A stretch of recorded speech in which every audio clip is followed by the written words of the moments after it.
La Cité européenne des scénaristes présente... Pourquoi on adapte des séries québécoises? Je pense parce qu'on ose aborder des choses que vous n'abordez pas. Je pense que même si ces réalités existent, il y a comme un désir de ne pas les voir à l'écran en France. Ça fait que le fait qu'elles aient été vues, appréciées ailleurs, permet à des producteurs français et à des chaînes françaises de dire peut-être qu'on peut. Michel Allen et le scénario.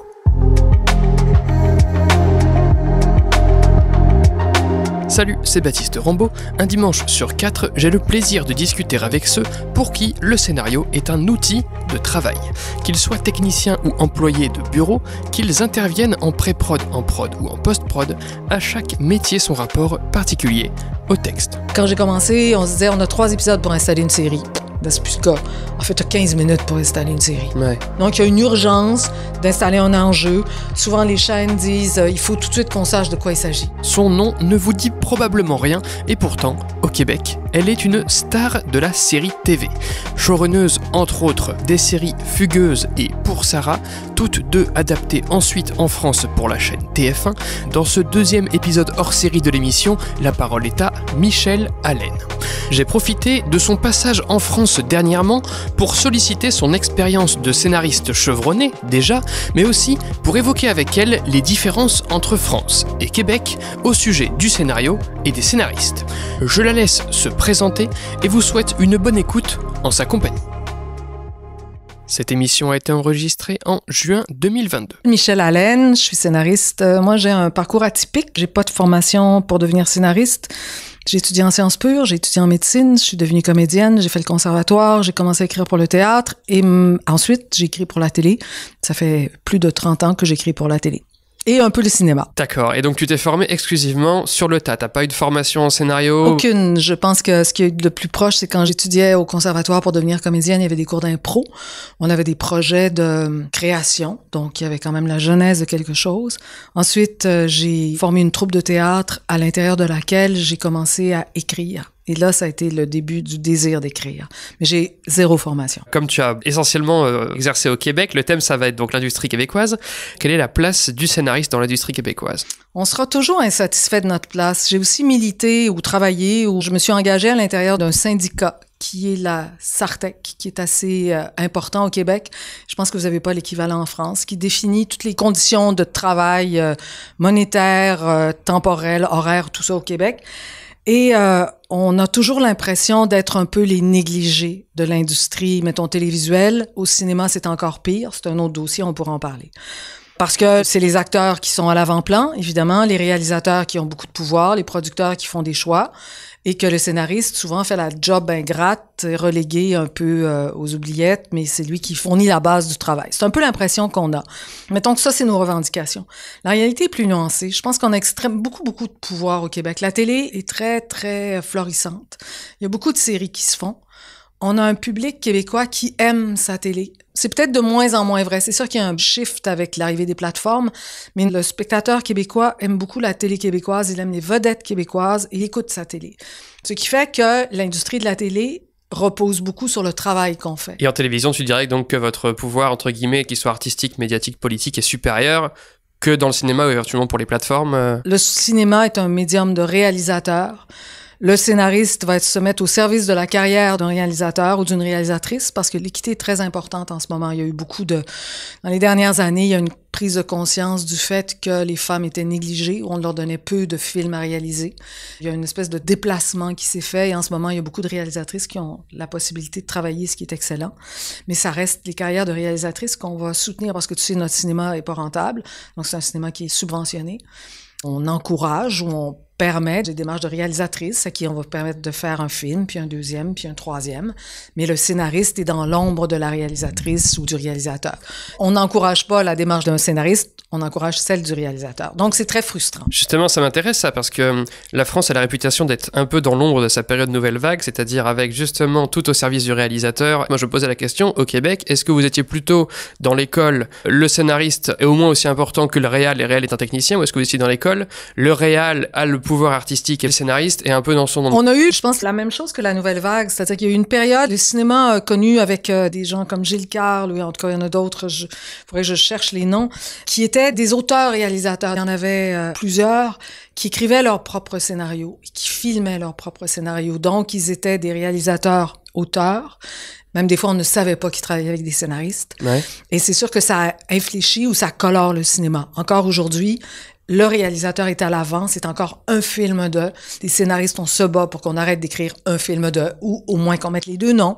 Mais c'est encore la réalité. La télé est très différente. Ok, donc comme quoi, on a les mêmes combats en France qu'au Québec à ce niveau-là. Ouais. Est-ce que la place du scénariste, tu l'as vu évoluer au fil de ta carrière et comment tu l'as vu évoluer? C'est sûr qu'au départ, j'ai travaillé dans des pools d'auteurs. Moi, je suis arrivée donc sans formation.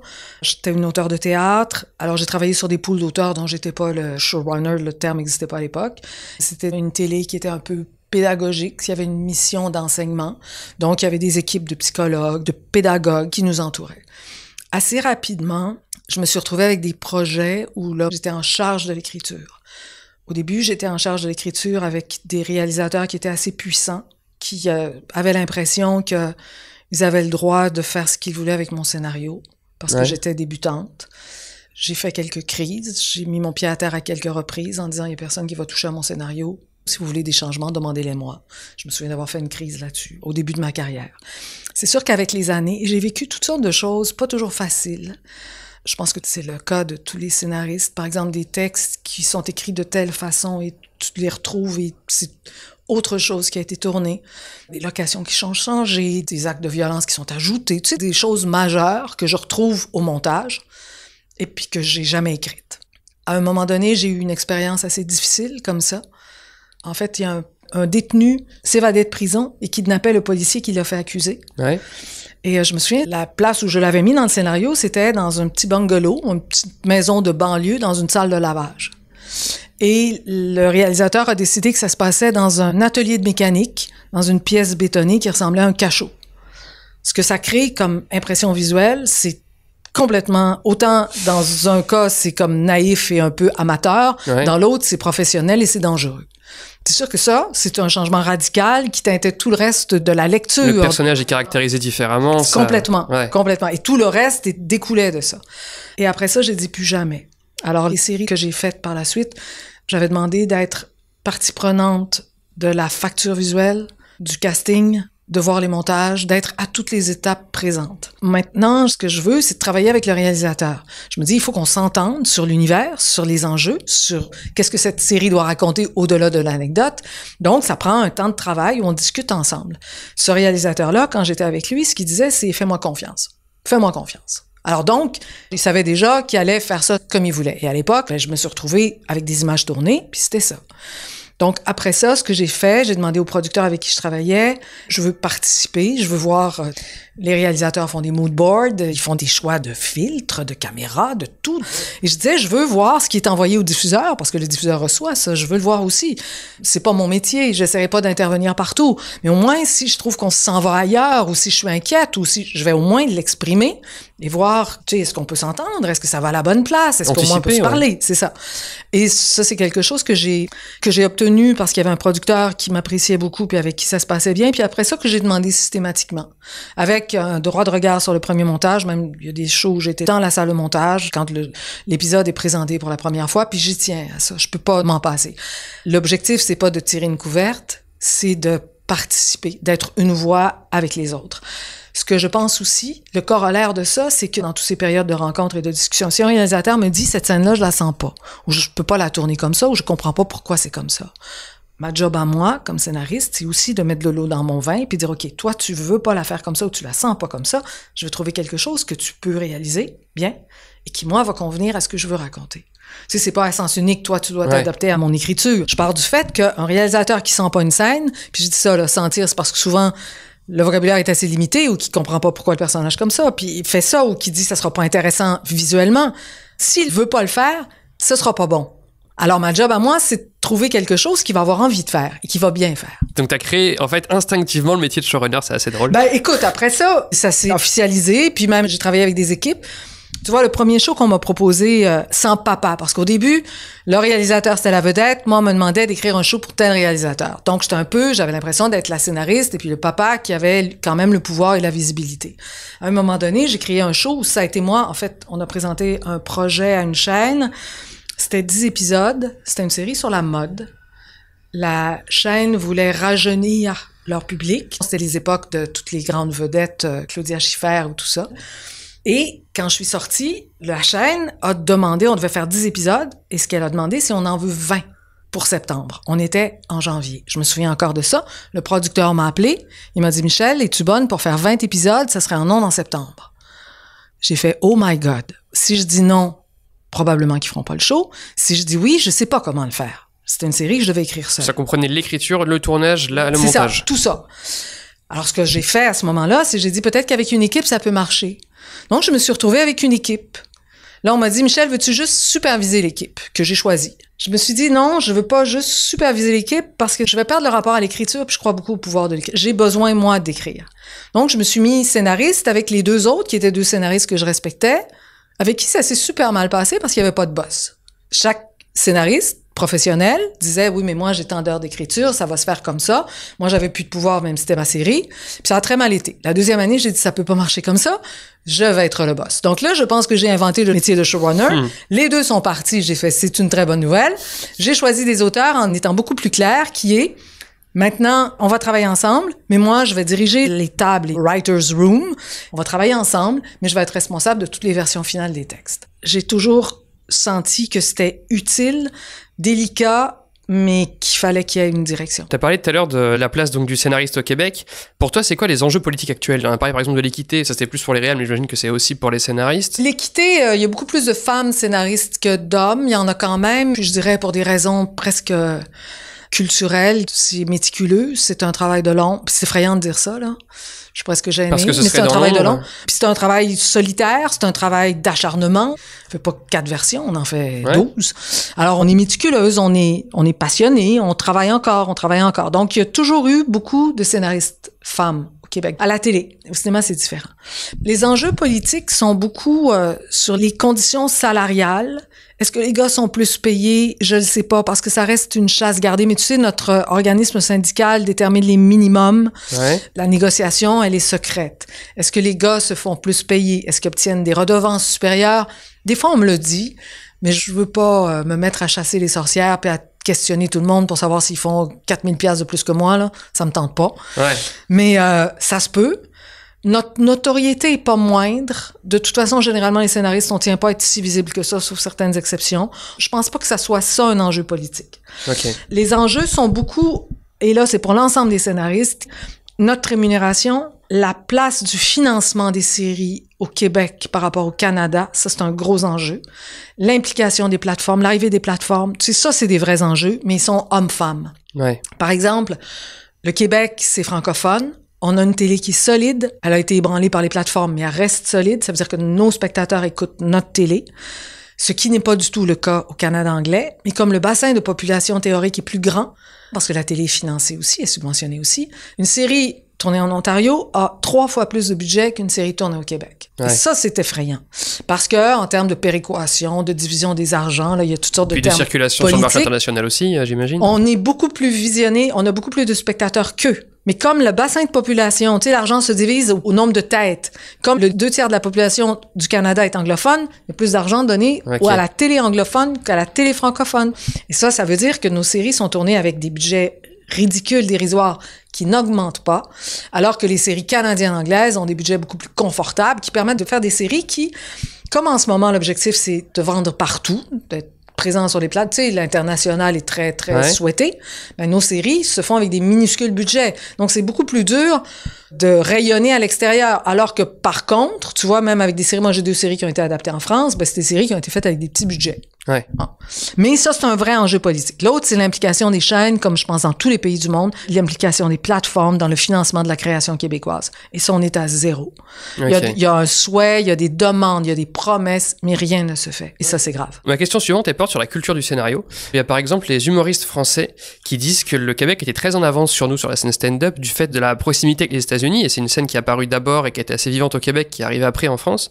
Et moi, je reporte un peu la question sur le scénario. Est-ce que tu as le sentiment que vous avez une culture de la dramaturgie, de l'efficacité, de la narration au Québec qui est très développée déjà actuellement, qui a été en avance? Qu'est-ce que tu penses? Notre rapport au scénario, on est très américain. On est américain. Ouais. Ça veut dire que notre sens de la construction, de l'efficacité, du suspense, des punchs, ça fait partie de nous. On n'a pas peur de ça. On n'a pas une télé d'auteur. Au cinéma, c'est d'autres choses. Okay. Mais en télé, on est puis on est nourri de ces émissions-là qu'on a toutes vues sur nos chaînes quand on était enfant. Donc, on n'a pas peur de ça. C'est organique. En même temps, on a un traitement du personnage, de l'émotion qui est différent des Américains. On n'est pas aussi formaté, je dirais. Il y a beaucoup plus de liberté, d'invention qu'aux États-Unis ou en tout cas sur les grosses chaînes. Mettons, tu as une sorte de type de construction qui est assez standard, mais nous, on peut échapper à ça. Par rapport à la France, je pense qu'on est beaucoup... C'est sûr que le scénario en France a beaucoup changé dans les 15 dernières années, je pense.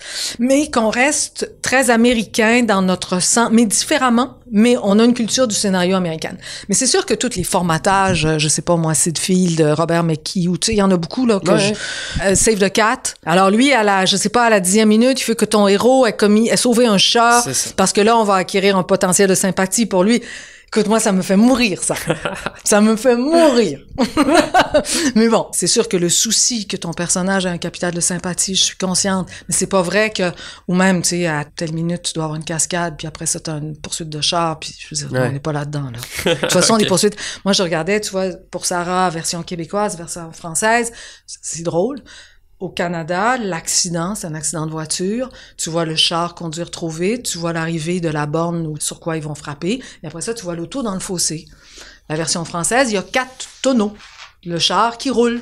Mais au Québec, on n'a pas eu d'argent pour faire un tonneau. Abordons justement ce sujet, parce que donc voilà, tu as au moins 2 séries, donc Fugueuse et Pour Sarah, qui ont été adaptées en France. Ouais. Pourquoi, entre guillemets, ces adaptations? Mais pourquoi au sens très large? C'est-à-dire, quelles sont les différences entre les cultures? Pourquoi on ne diffuse pas, mais on importe? Pourquoi on adapte des séries québécoises? Je pense parce qu'on ose aborder des choses que vous n'abordez pas. Je pense qu'il y a une normalisation, puis là, c'est pas critique, mais j'essaie d'observer, une normalisation de ce qui peut être dit, envisagé, mis en histoire. Et qu'au Québec, les 2 séries dont tu parles, dans un, c'est la consommation d'alcool qui crée des dommages terribles et qui fait exploser des petites communautés. Ça, c'est pour Sarah. Et l'autre, c'est une jeune fille qui tombe amoureuse d'un homme qui l'amène à se prostituer, une jeune mineure qui va l'amener à se prostituer. C'est des sujets qui sont des réalités au Québec et dont les chaînes ont voulu parler. Donc, c'est pour ça que ces projets-là sont rendus jusqu'à une production. Je pense que même si ces réalités existent, il y a comme un désir de ne pas les voir à l'écran en France. Ça fait que le fait qu'elles aient été vues, appréciées ailleurs, permet à des producteurs français et à des chaînes françaises de dire peut-être qu'on peut. Mais même là, le traitement, par exemple dans Fugueuse, le pimp québécois a été transformé en quelque chose d'autre par la série française qui n'a pas du tout la dureté de la réalité du pimp. Mais ça devait être plus acceptable ou plus supportable. Ça veut dire quoi? Ils l'ont rendu romantique? Ils en ont fait quoi? Oui, c'est un espèce de musicien qui ne semble que faire ça avec des belles robes et puis pour du bon monde et puis je sais pas, moi-même je me suis dit OK, ça existe ça, je sais pas, dans un beau building. Alors que non, c'était pas ça au Québec, mais tu sais, ils ont quand même osé la série, accepté l'éclatement de la famille, la jeune fille, tout ça, tu sais. D'accord. Et ce qu'on me dit encore récemment, c'est que pour la France, c'était extrêmement audacieux. Alors ça, je pense que ça justifie que ces séries-là aient été adaptées. Pourquoi elles ne sont pas reproduites telles quelles? Je pense que l'accent, c'est une longue histoire avec la France qui nous comprend pas. D'ailleurs, je me force toujours pour garder mon accent québécois assez parce que je me dis qu'à force de nous entendre, vous allez nous comprendre. Et puis, de toute façon... vous utilisez plus de termes anglophones que nous, ça fait que ça, c'est un autre débat. Mais je me dis, bon, il y a cette longue histoire entre nous qui explique ça, mais je pense que c'est plus que ça. Je pense que c'est le désir, puis ça, je le trouve légitime, de vous approprier une thématique et un récit qui vous interpelle, mais de l'ancrer ici, dans le désir de rejoindre le plus de spectateurs possible, et ça, je pense que c'est correct. Okay. Tu comprends? Je me sens pas choquée. Je veux dire, la série, de toute façon, je pense qu'il a tout été acheté sur des chaînes payantes ou en tout cas, là aussi, il y a une économie que je connais pas de la chaîne. Les séries originales sont passées quelque part, mais qu'elle a été refaite pour un grand public français, je trouve ça excellent. C'est ça, ça me dérange pas du tout. Et qu'est-ce que tu penses du coup des versions françaises? T'as évoqué, donc l'audace a été un petit peu lissée sur certains points. Il y a eu plus de budget par contre. Énormément, c'est incroyable. Là. Je sais pas combien de fois, j'ose pas le demander. Ah, tu ne sais même pas quel budget ça a été fait? Non, mais non, ça me donne rien de du coup, quelles sont là, dans l'ensemble, quelles remarques tu t'es faites dans ce passage de la version québécoise à la version française? Par exemple, pour Sarah, on en a parlé, la ligne polar a été beaucoup accentuée, alors que moi, ça avait été une demande de la chaîne que j'avais endossée avec plaisir, qui était, est-ce qu'on peut vivre l'histoire du côté des protagonistes? Les protagonistes, c'était les parents des enfants qui ont l'accident et la petite communauté d'amis, qui les deux, c'est des dommages collatéraux, les deux explosent. Et la chaîne m'avait dit, on peut-tu laisser faire la police puis l'enquête, puis vivre ça du côté de ceux qui souffrent et de ceux qui, tu sais, et qui ne comprennent pas ce qui se passe. Et ça m'avait allumé, moi, parce que je me disais, effectivement, t'es un parent, ta fille est en train de mourir ou va avoir des séquelles majeures à cause d'un accident d'un gars qui avait consommé sous, et il n'est pas arrêté, et il continue de circuler, et etc., etc. Ici, en France, ils en ont fait quelque chose de beaucoup plus polar, avec des ajouts, mais là aussi, je le respecte, avec des ajouts d'intrigues, de maîtresses, de toutes sortes d'affaires là, qui ne faisaient pas partie. C'est la culture polar de la télévision française du prime, c'est-à-dire il faut qu'on en mette partout, quoi qu'on propose, il faut qu'on y mette du polar. C'est un peu, j'ai l'impression, et c'est intéressant. Mais je pense que c'est vrai. Et ce que je dirais de plus troublant, c'est qu'au Québec, le polar a aussi gagne en pop parce que c'est la tension par excellence. Ouais. C'est un vrai enjeu de vie de mort, t'as une quête de vérité, en tout cas, t'as tout ça. Mais plus que ça, mais là, je sais pas. Des fois, je regarde, je me dis, il y a quelque chose de frontal dans l'écriture française qui est pas la nôtre. Même l'écriture de la scène. Ouais. Des fois, je me dis, tu sais, moi, quand j'écris une scène, puis ça c'est quand même de ma formation de scénariste, parce que j'ai lu, même si j'ai pas été formée, j'ai lu beaucoup. Et que, tu sais, t'écris une scène avec un turning point, avec un point de bascule à l'intérieur d'une scène. T'en mets un. Le personnage au début, le personnage à la fin, c'est pas la même chose. Ça, tu le fais à l'intérieur de chaque scène. Des fois, j'ai l'impression que les Français écrivent pas comme ça. C'est comme si on a une information à véhiculer, qu'on va la véhiculer au début, à la fin, on va avoir appris quelque chose, mais le personnage ne s'est pas forcément transformé. Ça, c'est effrayant, ce que je vais te dire. Parce que moi, je pense que ce qui caractérise le français, c'est le contraire de la capacité d'émerveillement. Le français sait. Il affirme. Il connaît tout. Ouais. Nous, on est encore naïfs, en tout cas moi, je sais pas, j'apprends, je découvre, je m'émerveille. Donc, à l'intérieur d'une scène, je vais avoir un personnage qui est soumis à quelque chose qui va le transformer. Je pense que le français n'aime pas être transformé. Alors, au début de la scène, il dit quelque chose, puis à la fin, on a appris, spectateur, quelque chose, mais le personnage ne s'est pas transformé. Quand on commence à apprendre du scénario, on dit souvent, méfiez-vous de l'intrigue, faites plutôt bouger vos personnages, quoi. À mon avis, moi, action-driven puis character-driven, je me dis, c'est les deux. Tu travailles toujours, il faut toujours que les deux soient là. Voir s'il fallait en choisir un plutôt personnage, mais du coup, on est encore assez en retard là-dessus, parce que ton point de vue, c'est qu'on garde quand même un côté stoïque dans l'émotion, quand même. Vous voulez pas que le personnage fasse un, oh, non, tu sais, non. Le personnage, on est pressé de passer d'une scène à l'autre dans les polars français. On a l'information, OK, on passe à la suivante avec une impression de rythme et d'activité. OK, je vois. Alors que, même en maintenant ce fil tendu, qui doit être tendu, parce que je suis très pro-rebondissement, pro-machin, mais que même à l'intérieur de ça, il y a des moments où on doit sentir qu'il y a quelque chose qui... Tout le temps, le personnage bouge. Il faut que le personnage bouge si on veut que le spectateur bouge. Je trouve que le rapport à la tension, à la vitesse, à l'efficacité a beaucoup changé dans les 15 dernières années du côté de la télé française. Mais c'est comme si, ça oui, mais le complément de ça n'est pas là. La manifestation chez le personnage. C'est ça, le trouble, l'indécision, la modification, tout ça. OK. Ça, c'est ton regard de scénariste. Est-ce que tu peux me dire, si tu le connais, le regard que le public québécois porte sur la fiction française? Ouf, elle est tellement peu écoutée. Mais tu sais, on est inondé de séries. On a des plateformes, là, Amazon. On les connaît toutes. On les a toutes. On est inondé de séries qui viennent de partout. Et je pense qu'à l'intérieur de ça, tu sais, il y a beaucoup de chaînes où il y a presque pas de séries françaises. Et des fois, sur notre télé, en heure de grande écoute, c'est une série comme Le Bureau des légendes, moi, c'est une série que j'ai adorée, là, que j'ai vraiment dévorée. Mais je suis pas sûre qu'il y a une grande audience. Je pense que le spectateur connaît très peu les séries françaises. Le cinéma, tu sais, à Montréal, mettons la grande ville, t'as beaucoup de cinéma, la plupart, ça va être les blockbusters américains. C'est sûr que tu peux avoir des cinémas qui n'ont que ça. Je pense qu'il y a une obligation d'un certain nombre de films québécois. Et c'est tout. Alors, à Montréal, t'as 2 cinémas qui vont chercher un répertoire beaucoup plus large et où on peut voir des films français. Donc, ils ont une super programmation. On voit beaucoup de films français, beaucoup de films étrangers aussi, des films qui ont été souvent sélectionnés à Cannes ou qui ont gagné des prix. On peut les voir, mais c'est des toutes petites salles. Ouais. Il y a un public québécois, puis il y a une autre salle aussi. Je pense que l'Outremont aussi fait ça. Et il y a une programmation de films, donc on les a, mais c'est pour une très petite audience. Et les distributeurs qui se consacrent à ça, moi, je le lève mon chapeau.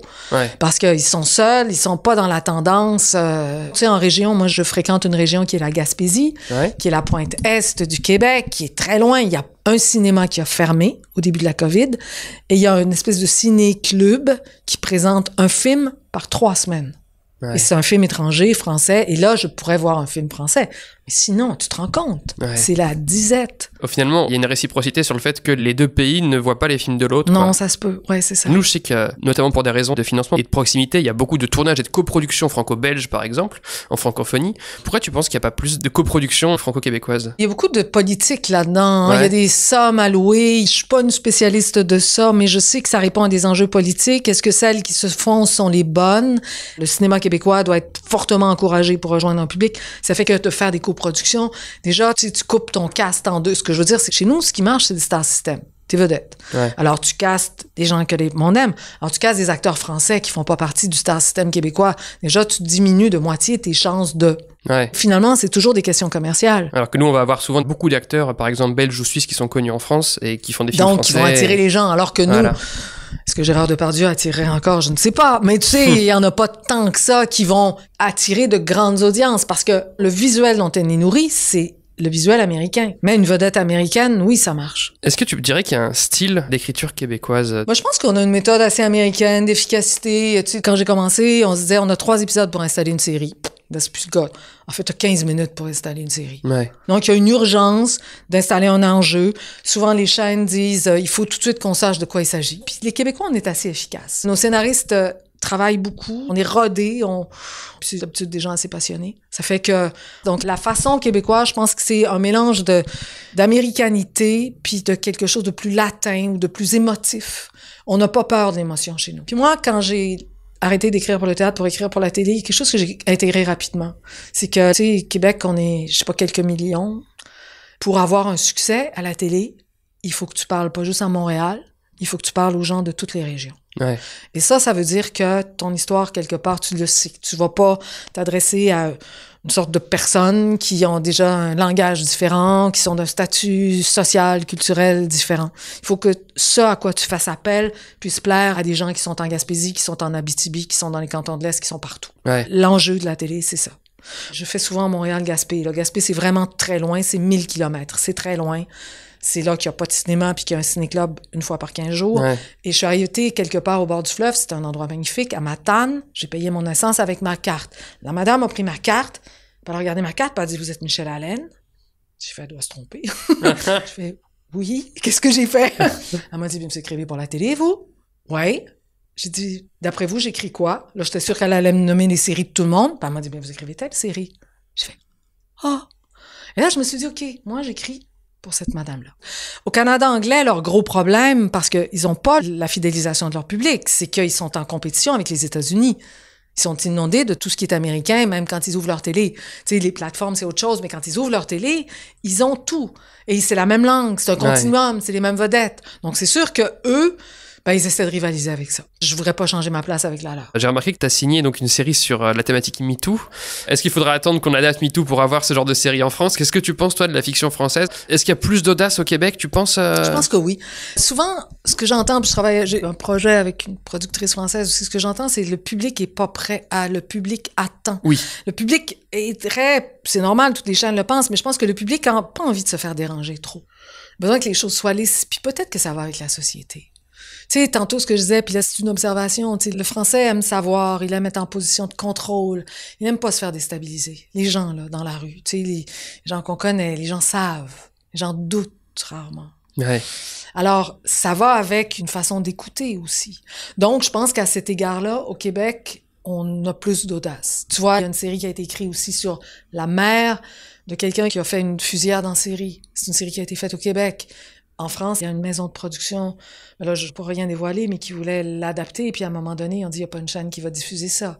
pour toutes sortes de raisons, bonnes ou que j'ai pas à juger, mais qui est, le spectateur veut pas voir ça, est-ce que ça va donner envie à d'autres de le faire? Peu importe les raisons, mais tu sais, ça s'est fait au Québec, c'est une série qui a été très, très marquante, mais il y en a pas en France. Est-ce qu'il y a des auteurs québécois en particulier dont le parcours t'inspire? Il y a des femmes, tu sais, c'est sûr que les trajectoires de femmes un peu plus, Micheline Nancto, que j'aime beaucoup, mais qui n'est pas une scénariste, mais plus comme femme qui m'inspire. Tu sais, la voie a été ouverte, il y a eu des scénaristes assez tôt, Françoise Loranger, Lise Payette, tu sais, qui ont commencé à être scénaristes. C'est pour ça que je te disais, c'est un monde qui a été occupé par les femmes, un métier qui a été occupé. Mais moi, je pense que toutes les femmes qui t'offrent, qui survivent, qui font leur place dans un monde où moi, je me suis déjà retrouvée en salle de montage avec 6 gars autour de moi, là. Ouais. À un moment donné, je fais, quoi, c'est pas sain que je sois la seule parole féminine avec 6 gars qui, le monteur, l'assistant monteur, le producteur, l'autre producteur, le script éditeur, que tout ce monde-là soit autour de moi puis que moi, je sois la seule femme. Alors, c'est sûr que ceux qui vont m'inspirer, c'est des femmes qui ont réussi à faire leur place en dépit de... Ça m'encourage. Ok. C'est quoi la scène que tu es la plus fière d'avoir écrite? Une scène de Fugueuse que j'aime beaucoup. Il y a des scènes que j'ai écrites avec zéro métier, zéro censure, zéro contrôle. Des scènes qui se sont écrites. Puis ça, j'haïs ça quand un auteur dit ça s'écrit en dehors de moi, là. Dieu ne parle pas par ma main. Mais, des fois, les auteurs disent ça. Il y a une scène dans Fugueuse, la version québécoise, au moment du procès. Et elle raconte ce qu'elle a vécu. Et elle le dit, ça s'est écrit tout seul. Elle se souvient de tout, de tous les hommes qu'elle a rencontrés, de ce qu'ils lui ont fait, de ce qu'ils l'ont payé. Excuse-moi, tu dois même plus m'entendre. Cette scène-là, c'était comme le résultat de tout ce que j'avais écrit avant. Tu sais, dans le sens où c'était à la fin du 10e épisode, c'était les 9 épisodes qui m'avaient, moi... Puis là, je vais dire une autre chose, qui m'avaient, moi, amené ça. Il y a une autre scène dans ma série sur MeToo que j'ai écrite à la fin du 10e épisode, c'est pas la dernière. Là aussi, j'ai dit, j'ai écrit ça. Probablement que c'était ce que je portais au début. Puis tu sais, quand t'écris, tu décodes, tu sais pas, tu sais des choses. Mais moi, je pars à l'aventure, c'est pour ça que j'aime encore ça. Je m'en vais découvrir des choses. Je les découvre au fur et à mesure, de la première version, puis la deuxième version. Puis c'est comme si, à la fin, quand t'écris le 10e épisode, t'en as beaucoup que t'as mis derrière. Puis là, cette scène-là aussi, j'ai fait, mon Dieu, je dis ça. Le producteur voudra jamais, le diffuseur voudra jamais, puis c'est encore là. Bon, est-ce que ça sera une belle scène à l'écran? Je sais pas. Mais je l'ai écrite. Donc ça, c'est 2 scènes qui me... C'est l'idée du climax de... Climax émotif, c'est ça. Climax émotif, voilà, mais dans le sens, tout a mené à ça, et c'est le moment où t'écris cette scène-là, que tu la vis et tout, ça doit être assez fort, Donc là, voilà, le podcast est celui de la Cité européenne des scénaristes, tu es membre du conseil d'administration. Pourquoi tu t'es engagé? Comment ça s'est amené? Pauline et Thomas ont fait la version française de Pour Sarah, qui est une version que j'ai beaucoup appréciée, beaucoup aimée quand je l'ai vue. Juste une précision, Michel fait ici référence aux scénaristes Pauline Rocafoul et Thomas Boulet, sachant que la première est déléguée générale de la Cité européenne des scénaristes et que le second figure parmi les scénaristes compagnons du programme d'insertion de la Cité européenne des scénaristes. Je sais qu'ils ont été très respectueux, tu sais, de l'essence, encore le noyau, là, tu sais, de pourquoi cette série-là a été écrite. J'ai apprécié leur travail, puis j'ai apprécié leur attitude. Donc, on s'était rencontrés, ou en tout cas, on avait communiqué là-dessus. Et quand Pauline La Cité est née, elle m'a contactée en me demandant si je voulais faire partie de ce CA. Elle m'a expliqué que c'était une activité de compagnonnage. Déjà, c'est un terme que je trouve très beau, d'accompagnement, d'introduction à la vie professionnelle, d'aide. Et moi, je me suis beaucoup engagée, pas juste de façon syndicale, mais je trouve que on doit être solidaire. On n'est pas en compétition. On fait tous la même job et on a tous les mêmes défis. Donc, il faut travailler ensemble. Et à l'âge que j'ai enseigné beaucoup aussi. Puis j'ai beaucoup d'affection pour ceux qui abordent ce métier-là, qui veulent le faire. Je sais que c'est dur. C'est comme si ça me fait plaisir. L'accompagnement que moi, j'ai pas eu, de pouvoir le donner à ma façon ou de contribuer à ce que ça existe, je trouve ça extrêmement précieux. En France, on a beaucoup de systèmes de résidence, de bourses, d'appels à projets, de choses comme ça. Tu m'as parlé du Québec en disant que c'était très subventionné, la fiction était subventionnée. La fiction, les producteurs. Mais est-ce qu'à côté, il y a justement pour les scénaristes au Québec aussi des systèmes vertueux comme ça pour aider à entrer dans le métier? Non, il n'y a pas. Mais tu sais, c'est un milieu beaucoup plus petit, on est moins nombreux, sûrement. Maintenant, il y a une école où j'ai enseigné qui est assez forte, qui est l'INIS, l'Institut national des images et du son, où il y a quand même une convergence de beaucoup de producteurs, scénaristes, script éditeurs, diffuseurs. Donc, c'est un peu un lieu de réseautage et d'ouverture de portes. Tes scénarios sont lus, sont transmis, donc c'est pas de l'accompagnement. Il y a quand même des cours des profs. Là. Moi, ce que je faisais, je faisais une mini-série télé où j'accompagnais les auteurs. C'était pratique. Ouais. Et donc, il y a quand même une possibilité d'être en contact. Ce qu'il y a aussi, c'est... on a beaucoup de séries jeunesse chez nous. On a aussi des séries, par exemple, une série de 24 épisodes. Il y en a plusieurs chez nous, une série annuelle, ça marche fort. Et des fois, c'est le lieu, comme ce que moi j'ai fait, qui est de travailler en pool d'auteurs. Donc, c'est un peu la même chose. C'est pas formaté, mais ça existe. Donc, c'est des possibilités, mais il faut qu'on te choisisse. Ok, donc c'est pas institutionnalisé, non, quoi. Non, pas du tout. Je rebondis juste là-dessus sur la question de l'écriture en pool, parce qu'en France, c'est un truc qui a mis du temps aussi à se mettre en place. On a peut-être un rapport plus difficile au travail en groupe en France. Est-ce que tu trouves que l'écriture collaborative est arrivée vite et facilement au Québec? Ça reste rare. J'ai fait ce métier-là un peu plus de 30 ans, puis je pense qu'il y a une seule année où j'ai pas eu une série en ondes. Donc, j'ai pas arrêté. Puis après ça, j'ai été recrutée sur un pool d'auteurs. Et c'était un scénariste, il s'appelait Guy Fournier. C'est un homme qui a été important pour moi quand je travaillais avec mes papas. Mais j'ai quand même eu le privilège, et plusieurs des scénaristes de ma génération ont travaillé avec lui. Lui était capable de réunir des gens autour d'une table et de travailler avec eux. C'est un précurseur au Québec dans ça. Après ça, en télé-jeunesse, ça existe beaucoup.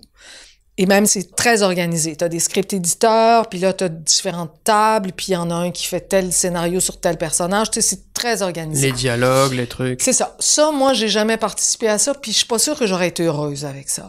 Moi, ce que j'ai fait, c'est une autre forme de writer's room que j'ai fait à ma manière. Puis comme je dis, c'est toujours l'équilibre. Puis moi, je suis très sensible aux scénaristes.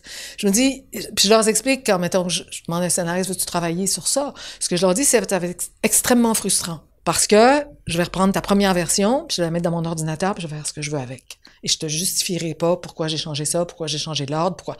Je veux pas être dans ce rapport-là, d'être obligé d'expliquer ce que j'ai fait et pourquoi. Je dis même pas que c'est meilleur. Je dis juste que moi, c'est comme ça que je peux le défendre. Donc, ça va être frustrant, mais tu vas apprendre énormément. Parce que tu vas avoir les mains dedans, tu vas le faire, puis moi, je le dis, tu deviens scénariste en scénarisant. C'est pas en lisant, c'est pas en regardant, c'est en le faisant, en trompant, en essayant, en étant dans la matière. Donc, ça, je l'ai fait à ma façon. Mais je sais qu'il y en a pas beaucoup qui le font comme ça. Ouais. Parce que c'est dur, c'est exigeant, il faut être extrêmement solide. Puis là, je me lance pas de fleurs, mais parce que t'es challengé. Il faut que tu gardes ton focus. Il faut que tu saches dire non. Il faut que tu saches dire on s'en va là. Il faut que tu amènes le monde. Tu gagnes pas forcément de temps. Parce que c'est aussi long réagir au scène à scène, donner des commentaires, que de le faire toi-même. Mais en même temps, tu te nourris, t'es challengé, t'as d'autres idées, tu renforces tes affaires. Mais il y en a beaucoup qui n'ont pas envie de ça. Donc, ça reste, à mon avis, à l'échelle du prime time télégénéraliste, grande série, rare. Là, tu viens cet après-midi de livrer ton expérience à des apprentis scénaristes français. Est-ce que tu peux nous dire un peu ce que ça t'a apporté cet échange, ce que t'en as tiré cet échange avec eux? Moi, d'abord, j'ai regardé les biographies de chacun et j'ai fait « My God! » qui ont des parcours tellement variés, tellement partout. Puis ça m'a comme impressionné, mais fait un petit peu de peine de dire « Mon Dieu, que c'est dur! Ouais. » C'est dur d'arriver là et d'exercer ce métier-là et d'en vivre. Alors, est-ce qu'on est plus chanceux au Québec parce qu'il y a comme, j'en connais des gens à qui j'enseignais, ils se débrouillent, ils font pas encore leur propre série, mais tu sais, ils travaillent à l'intérieur de pôles, télé-jeunesse, scripté, toutes sortes de choses. Alors, je me dis peut-être que c'est plus dur en France. Donc ça a été la première qui m'ont dit qu'il faut vouloir. Ensuite, ce qu'on m'a dit, c'est qu'ils sont très intéressés. Quelqu'un qui a soif de faire, d'apprendre, d'écouter, moi, ça me touche. J'étais comme ça quand j'étais jeune, je voulais tout prendre. Alors, je vais leur donner tout ce que je suis, tout ce que je sais. Quand j'enseignais, je me dis, il faut pas de secret. C'est pour ça que je me suis même engagée dans les syndicats, parce que je me dis, la seule façon d'être fort, c'est de partager toute la même chose, c'est de se battre ensemble. Mes mauvaises expériences, je vous l'ai dit, peu importe que j'aie l'air de ceci ou de cela, que ça soit à mon avantage ou pas, ça te servira un jour, parce que la même chose va t'arriver, ou différemment, mais tu seras prévenu. Puis, ce que je me rends compte aussi avec l'âge, c'est que on scénarise comme on est. Ma vie de femme, ma personnalité de femme ont fait que j'ai ce parcours-là. Donc, pour moi, il n'y a plus beaucoup de barrières entre moi qui parle de moi, puis moi qui parle de comment je travaille, puis du métier que je fais. Tu penses qu'il y a des points un peu à penser entre scénaristes français et scénaristes québécois? J'aimerais ça, on m'approche là, pour faire des séries ici, mais je suis très humble par rapport à quand même une culture que je connais pas, il y a un rapport aux diffuseurs que je connais pas. En même temps, je suis curieuse, mais tu sais... J'accepterais de travailler avec des scénaristes français parce que je me dis, je la connais pas, je connais cette société de l'extérieur. Mais je pense que pour bien écrire, il faut la connaître de l'intérieur. Donc, tu sais, je suis très ouverte. Est-ce que des scénaristes français pourraient faire la même chose au Québec? Je sais pas si on a un rapport complexe avec la France, hein. Peut-être déjà, il y a pas tant de jobs que ça. Est-ce qu'on voudrait que des scénaristes viennent travailler à notre place? Je sais pas. Travailler avec, oui. On a un rapport complexe avec la France parce qu'on a été très colonisé. On s'est mis dans une posture de colonisé, où à une époque, la culture, la connaissance en théâtre, la façon de bien parler. Connais-tu Michel Tremblay, un auteur de théâtre qui a révolutionné l'écriture au Québec parce que c'était le premier à dire, je vais faire parler mes personnages comme ça, là, puis pas à la française. Tu sais, puis ils vont parler de même, puis ça va être de même, puis le théâtre va être de même en face. Sur la scène. Alors, tu sais, c'était une énorme étape, mais ça, c'est récent, ça fait 40 ans. Tu comprends? Alors, notre histoire avec la France, c'est une histoire de soumission, c'est une histoire d'admiration. Donc, ce rapport-là, il est encore à négocier. On n'est pas encore sorti de ça. Beaucoup, mais il y a un rôle. Peut-être que les jeunes générations ne savent pas ça. Est-ce que ça les rend plus intéressés? Tu sais, est-ce qu'on... Je sais pas. Mais je dis, il y a cette histoire-là. Super intéressant. Avec l'arrivée des plateformes, là, donc on en a parlé, les Amazon, les Disney, etc. Est-ce que cette arrivée des plateformes a changé quelque chose pour vous dans la fiction au Québec?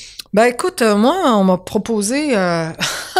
D'abord, tout le monde a voulu que ça soit l'Eldorado.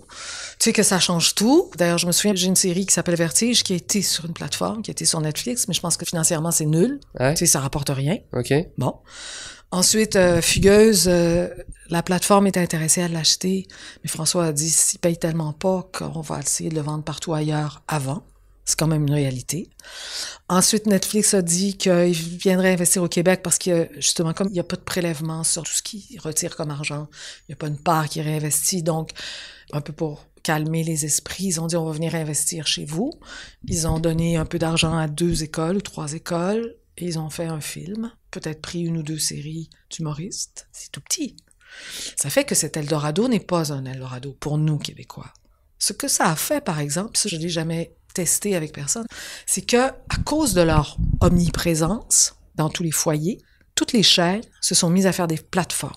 La chaîne a son heure de grande écoute à la TV, de rassemblement, et une plateforme à côté où ils diffusent avant. Ce qui fait que ça a entraîné un nombre de productions, une multiplication des séries. C'est hallucinant. Tout ce qui se tourne au Québec en ce moment, c'est hallucinant. Parce que les chaînes veulent avoir une série sur la plateforme pour aller générer des abonnements, puis éventuellement, ils la mettront sur la grande chaîne. Mais donc, on crée des séries pour nourrir des plateformes. Donc, finalement, c'est gagnant, sauf que les budgets n'augmentent pas. C'est ça. Donc, on multiplie le nombre de séries, mais on donne pas plus d'argent. Ouais, parce qu'il y a beaucoup une tension du marché. Là, par exemple, c'est là je me rends compte, c'est pareil en France, c'est-à-dire que moi, plus le temps passe, plus j'ai du mal à réunir autour d'une table 5 personnes d'un même métier, de corps de métier de plateau, parce qu'ils sont toujours appelés du jour au lendemain partout sur des tournages, et que les plateformes, tout le monde s'arrache des séries. Il y a une grosse demande actuellement. T'as plus de technicien, t'as plus de directeur photo, t'as plus... Moi, j'ai une série qui est en tournage là, ma série sur MeToo. Ouais. Puis à un moment donné, il y avait comme une question, est-ce qu'on peut la retarder? Non, les techniciens seront plus disponibles. Ils sont tous engagés mur à mur, là. Tous les gens travaillent comme des fous. C'est quoi ton dernier coup de cœur de scénario? Et du coup, est-ce que tu peux nous l'expliquer pourquoi? J'ai vu un film qui s'appelle Métronome. Ouais. C'est extrêmement bien raconté. J'ai mis 20 minutes avant de me dire « Ah, ça se passe en Roumanie. Tiens, ça se passe en 1970, 78, quelque chose comme ça. » Tu comprends? Puis aussi, les Français font pas ça. Vous dites tout de suite de quoi il s'agit. Ouais. Bon. Là, je savais pas au début. C'est une jeune fille qui a ses premiers émois amoureux. Je pense que c'est ça. Je décode. Je suis constamment en état de qu'est-ce qui se passe? On est où? Pourquoi on me raconte ça? Ça s'en va où? Et tout à coup, je comprends. En fait, c'est pas l'histoire d'une jeune fille qui vit ses premiers émois amoureux. C'est l'histoire d'une jeune fille qui va se faire laver le cerveau par un système qui va vouloir qu'elle devienne délateur. On m'amène là. Ça, c'est magnifique. Parce que j'ai été constamment. Donc, pour moi, c'est OK, ça me plaît. On me met dès le début dans un état où je ne sais pas ce qu'on me raconte et je me demande, je dois décoder tout le temps. Alors ça, c'est un exemple où cette construction-là m'a plu. La dernière série que je viens d'écouter, c'est Tabou, une série britannique. Ouais. Le parti pris est tellement effrayant, le héros est tellement noir et blanc, il ne bouge pas, mais il est tellement fascinant que je me suis laissée séduire par ça. Une autre série qui m'a marqué, Maid, évidemment, mais tu sais, ça, c'est comme un classique. En fait, c'est une série assez modeste. C'est pas une grande série, mais il y a une chose dans ça qui est formidable, c'est le traitement du rapport homme-femme abusif, qui est, pour la première fois, qui est fait en tenant compte de la complexité que c'est pour une femme de se séparer d'un gars comme ça. Quand elle retourne, tu comprends pourquoi. Tu comprends qu'il veut changer, tu comprends qu'il essaie et qu'il ne peut pas. C'est la première fois que je vois ça, parce que d'habitude, les hommes agresseurs sont un peu monochromes. C'est pas le cas. C'est très bon. Et l'actrice est extraordinaire. Super, merci beaucoup pour ces conseils. Si tu avais un message à faire passer aux scénaristes, en l'occurrence français, maintenant, pour finir, ce serait quoi? Endurcissez-vous. Apprenez à vivre avec le rejet. Ce sera pas facile. Merci beaucoup Michel pour tes réponses. Michel Allen et le scénario, c'est terminé. Merci encore à elle pour sa participation. Et bien sûr, merci à vous pour votre écoute. Abonnez-vous au podcast pour ne manquer aucun épisode, partagez-le autour de vous s'il vous a plu. Et pour le soutenir, je vous invite à laisser 5 étoiles sur Apple Podcast et Spotify s'il vous plaît. Et le scénario est une émission proposée et montée par moi-même qui vous donne rendez-vous dans 4 semaines de retour avec un épisode classique. D'ici là, n'oublions pas, le scénario n'est pas une œuvre d'art, mais une invitation à collaborer sur une œuvre d'art. Paul Schrader. À bientôt.